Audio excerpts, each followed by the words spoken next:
سرکار دو عالم صلی اللہ علیہ وسلم کے عشق سے خالی ہو وہ عبادت کوئی معنی نہیں رکھتی، اس کا کوئی جیسے اس کی کوئی اہمیت نہیں ہے۔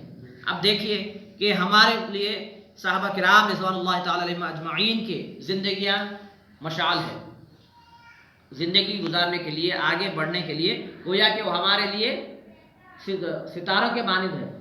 ہم جیسے ان کو دیکھ کر جیسے ان کے نقش قدم پر چلتے ہوئے ہم کامیاب ہو جاتے ہیں، نجات پا لیتے ہیں۔ تو وہی صحابہ میں ایک صحابی ہے حضرت بلال رضی اللہ تعالیٰ۔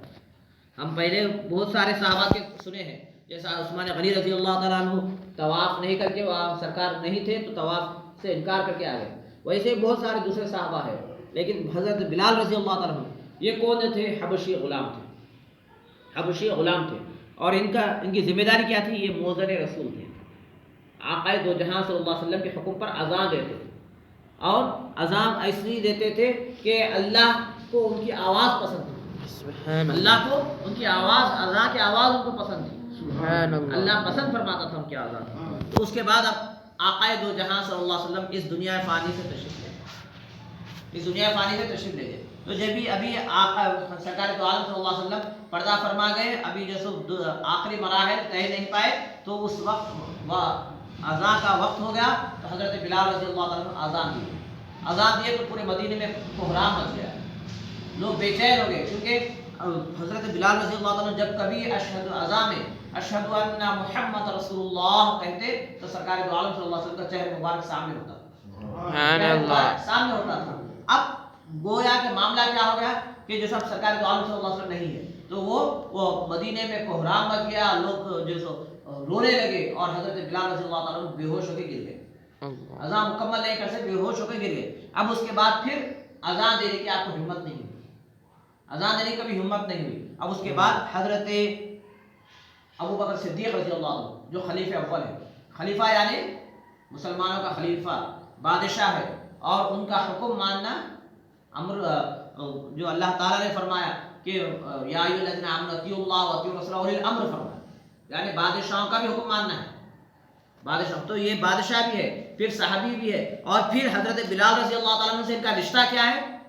یہ حضرت ابو بکر صدیق رضی اللہ تعالیٰ عنہ وہ حضرت بلال رضی اللہ تعالیٰ عنہ کو آزاد کرائے، ایک سونے کی مرغی کے انڈے کا اتنا سونا دے کر، ایک مرغی کے انڈے کو اتنا سونا دے کر جس کو حضرت بلال رضی اللہ تعالیٰ عنہ کو آزاد کرائے، یعنی احسان بھی کیے ہوئے ابو بکر صدیق رضی اللہ تعالیٰ عنہ۔ پھر جیسو آپ خلیفہ بھی ہے، اور پھر سرکار دو عالم صلی اللہ علیہ وسلم کے زمانے میں آپ اذان بھی دیتے تھے۔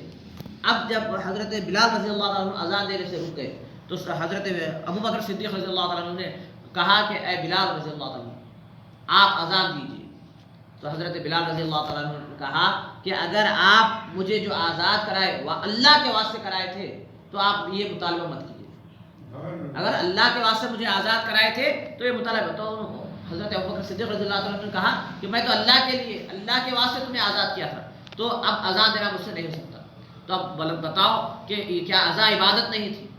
اور پھر بھی وہ مدینہ طیبہ میں اذان، جہاں پر ایک رکعت نماز ادا کرنا 50,000 رکعت نماز ادا کرنے کے برابر ثواب ہے، تو اذان کا کی بھی وہی فضیلت ہے۔ کیا بلال رضی اللہ تعالیٰ عنہ معلوم نہیں تھا؟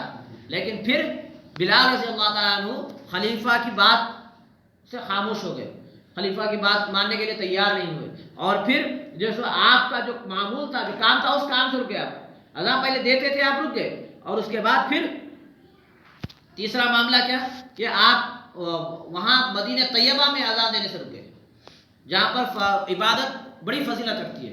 وجہ کیا ہے؟ یہ تمام کام آقائے دو جہاں صلی اللہ علیہ وسلم کے عشق میں انہوں نے کیا۔ آقائے ان کو معلوم تھا کہ عشق وہ چیز ہے، عشق رسول وہ چیز ہے جو اگر ہمارے پاس آ جائے تو وہ ہمارے لیے دنیا اور آخرت کے لیے کافی ہو جاتی ہے، اگر وہ عشق نہ رہے تو پھر وہ اذان بھی بیکار ہے۔ اب پھر یہ جو بلال رضی اللہ عنہ کا رکنا کیا ہے؟ تو گویا کہ حضرت بلال رضی اللہ تعالیٰ عنہ وہ اذان میں اب جیسے برداشت کا مادہ آپ کے اندر نہیں تھا کہ اب جب اذان میں اشہد ان محمد رسول اللہ کہیں گے تو تب آقائے دو جہاں صلی اللہ علیہ وسلم سامنے نہیں ہوگے، تو تب ان کا حال کیا ہوگا؟ تو وہ عشق، وہ محبت، وہ جذبات کو قابو میں نہیں رکھ سکتے، برداشت نہیں کر سکتے، اسی لیے آپ نے اذان نہیں دی۔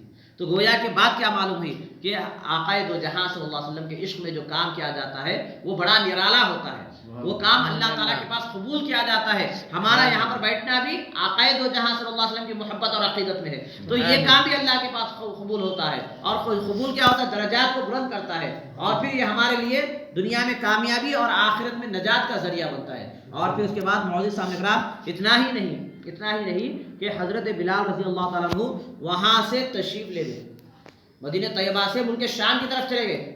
اس لیے کہ جب مدینہ طیبہ کی گلیوں کو دیکھتے تھے تو بس انتظار میں رہتے تھے کہ شاید یہ گلی سے سرکار تشریف لائیں گے, یہ گلی سے تشریف لائیں گے. تو یہ عشق تھا کہ آپ مدینہ طیبہ سے دور چلے گئے, کہ اب کہا کہ مجھے برداشت نہیں ہو رہا, اس لیے میں چلے جاتا ہوں. تو گویا کہ معزز صاحب اکرام سرکار دو عالم صلی اللہ علیہ وسلم کے عشق میں جو کام کیا جاتا ہے وہ کام کو تولا نہیں جاتا ہے, وہ کام کو تولا نہیں جاتا, اور پھر دوسرے عبادتوں سے اسے ماپا نہیں جاتا ہے, بلکہ عشق کا معاملہ وہ ہوتا ہے جو دل سے ہوتا ہے, آقائے دو جہاں صلی اللہ علیہ وسلم کی عقیدت میں ہوتا ہے, اور اسی میں ہماری کامیابی ہوتی ہے. تو اسی لیے اگر اب ہم دیکھیے کہ ہم دیکھتے ہیں, ہم سرکار دو عالم صلی اللہ علیہ وسلم کا ذکر کر رہے ہیں, تو بعض لوگوں کے پاس کیا نہیں, نماز اہم ہے, نماز پڑھ لیے, دعا کر لیے, اب اس کے بعد کا معاملہ یہ کوئی اہمیت نہیں رکھتا. نہیں, یہ وہ چیز ہے کہ اگر یہ اللہ تعالیٰ کے پاس قبول ہو جائے تو اس سے پہلے کی نماز بھی قبول ہو جاتی ہے, اس کے بعد کی نماز بھی قبول ہو جاتی ہے. ورنہ اگر یہی چیز ہے, ہمارا دل خالی ہے, تو پھر ایسے بہت سارے نمازیں یا عمر بھر کی نمازیں بھی اللہ تعالیٰ کے پاس کوئی اہمیت نہیں رکھتی. کیونکہ